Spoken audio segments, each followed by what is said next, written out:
Bonjour à tous et à toutes, en direct de Carcassonne sur la ligne d'arrivée. Derrière moi, le festival.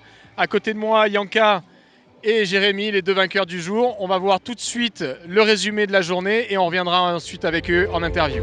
C'est le but tiré à la fin.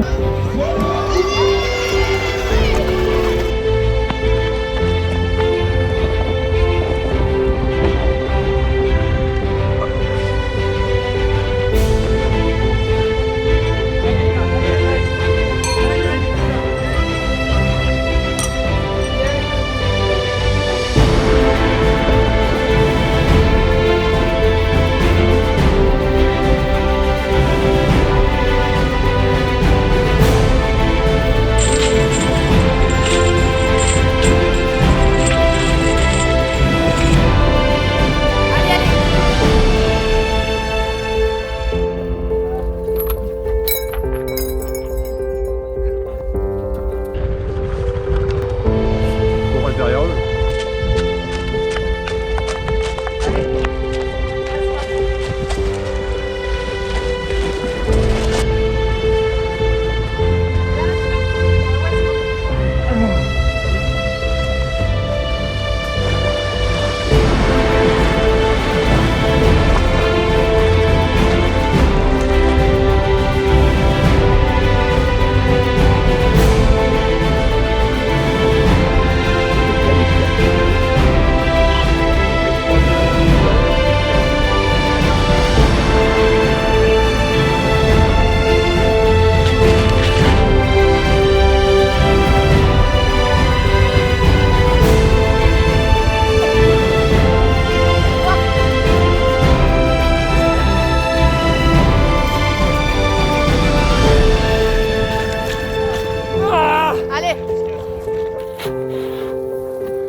Allez Mishka, c'est bien ça, c'est bien.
Voilà, vous avez pu voir le résumé de cette 3e édition de la Spartan Race Carcassonne. C'était un format super aujourd'hui, 13 km, 27 obstacles. La deuxième course des France National Series sur les 4 épreuves. Il restera encore Atlantique et la finale à Morzine. On va tout de suite revenir avec Janka Pepova. Janka qui gagne la course aujourd'hui, un petit peu plus d'une minute devant Jezabel, qui t'avait battu à Valmorel sur la première épreuve. Ça veut dire que le classement des National Series s'est rééquilibré. On a 2 filles en tête. On avait vu aussi que tu avais gagné en Italie. Donc voilà, tu avais commencé doucement la saison.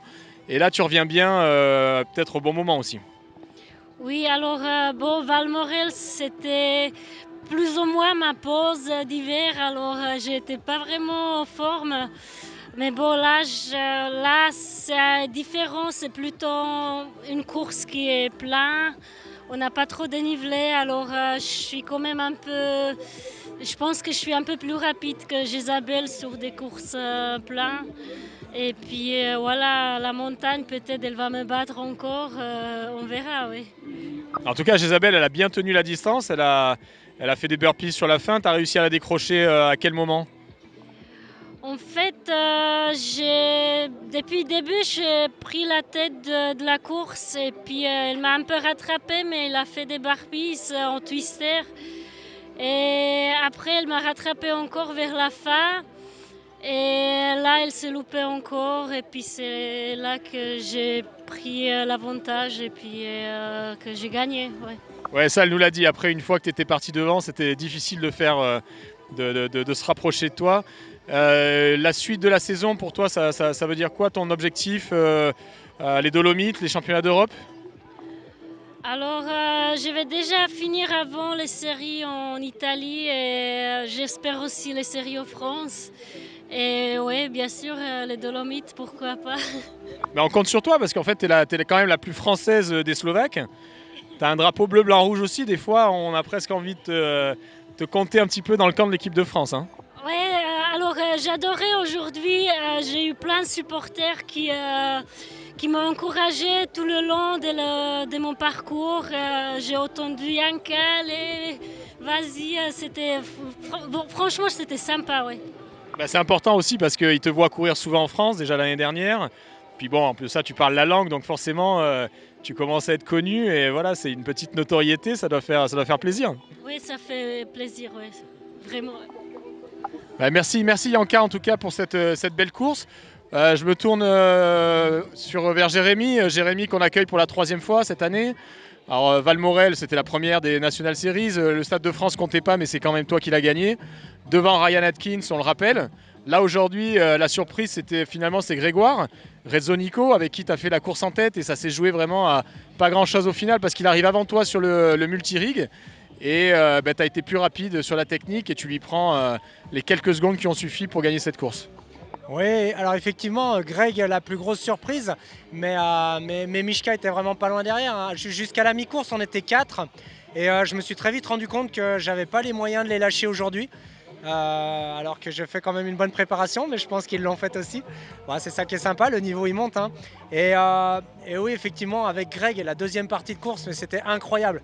On se passait devant l'un et l'autre. Il y a des obstacles où il était mieux, il me prenait un peu d'avance. Sur certains obstacles, je revenais ou alors en course à pied. Et sur la fin, j'avoue que j'ai pas baissé les bras, et bien heureusement, mais je voyais vraiment Greg gagner. Et il a eu des difficultés sur le dernier obstacle. Voilà, ce qui m'a permis de repasser devant à ce moment-là. Donc cette victoire, je l'attendais, mais elle a failli m'échapper. Donc voilà, je me rends compte encore une fois que suivant les formats, suivant les moments de la saison, voilà, c'est jamais gagné d'avance et il faut vraiment se battre du début à la fin. Et là, clairement, ça fait plusieurs courses où on n'a pas le temps de regarder le paysage. C'est intense. Ouais, mais justement, hein, tu nous l'as dit depuis le début, hein, un de tes objectifs, ça reste les championnats d'Europe cette année. On a vu la semaine dernière à Orte que tu as pu te jauger un petit peu avec Albert Solé et Eugenio Bianchi qui font aussi partie des deux favoris pour les Dolomites au mois de juillet. Donc voilà un petit peu quelles ont été tes sensations par rapport à ça, où t'en es de ta préparation. Est-ce que ça t'a donné de la confiance? Est-ce que tu te dis, bah tiens, finalement, ouais, il va y avoir une grosse compétition aussi, hein.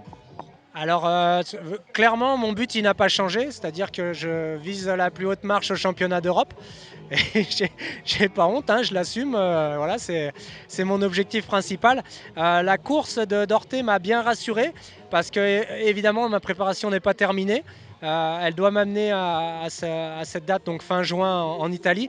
Et là, c'est de bon augure, le résultat était intéressant. D'avoir pu comparer mon niveau à celui des deux autres, donc Eugenio et Albert, c'était une bonne chose. Je vois que je suis plutôt dans le coup, donc je vais continuer ma préparation et puis espérer que donc tous les entraînements que je fais vont continuer à payer et me permettre de jouer pour ce titre, ou du moins pour le podium. Voilà. Après, une course n'est jamais écrite à l'avance, donc ce sera le jour J, on verra la façon dont ça se passe, mais pour le moment, je suis plutôt confiant. Super, merci. Alors juste une petite question, pas piège, mais un peu réactive comme ça. Dis-moi, donne-nous juste trois mots pour définir la course d'aujourd'hui ici à Carcassonne, pas simplement sur ta victoire, mais sur le décor, sur la difficulté. Trois mots qui te viennent à l'esprit quand tu penses à cette course de Carcassonne aujourd'hui. Alors, beaucoup de l'eau, beaucoup, un peu moins que l'année passée, mais quand même beaucoup, et puis un peu de vent, voilà. C'est pour essayer de vous faire comprendre un petit peu l'ambiance qu'il y a aussi sur cette course. Jérémy, pareil, trois mots qui vont définir cette course aujourd'hui. Intensité, bon, c'est le premier mot, du fait de la résistance, du fait du niveau de mes collègues, on peut dire les adversaires. Donc voilà, c'était vraiment très intense. Après, il y avait un petit peu moins d'eau que l'année dernière, ce qui peut-être aussi m'aura aidé un petit peu parce que là, c'est très bien passé. Maintenant, on me rajoute une grosse section aquatique comme on a pu avoir l'année dernière sur le Loch Kerry. Ça aurait beaucoup changé la course. Donc, moi, je ne la qualifierais pas de course. C'est pas une course comme Jablin ou Carcassonne l'année dernière. On était vraiment tout le temps dans l'eau. Voilà, cette version était différente et tant mieux pour moi. Un troisième mot, elle était comment dire. Là, au niveau de la météo, on aurait pu faire mieux là. Je ne sais pas ce qui s'est passé, comment vous avez réservé vos dates, mais il faudra faire mieux la prochaine fois pour le soleil, ouais. Ouais, je sais pas, il y a une nouvelle application météo que j'ai pas compris comment elle fonctionnait et je crois que je me suis trompé de jour. Non mais j'ai entendu aussi les mots sauvage, nature et c'est vrai qu'il y a bon effectivement il y a eu du vent, un petit peu voilà, un petit peu pas forcément beaucoup de soleil, mais en tout cas voilà, c'est vraiment une destination nature à 200%. Je vous remercie énormément d'être resté avec nous, d'avoir pris du temps pour la communauté, pour expliquer un petit peu comment ça s'était passé. On se retrouve pour notre part pour la troisième phase des National Series qui auront lieu à Atlantique le 1er juin sur le circuit de motocross du Pourcé. Merci beaucoup, au revoir.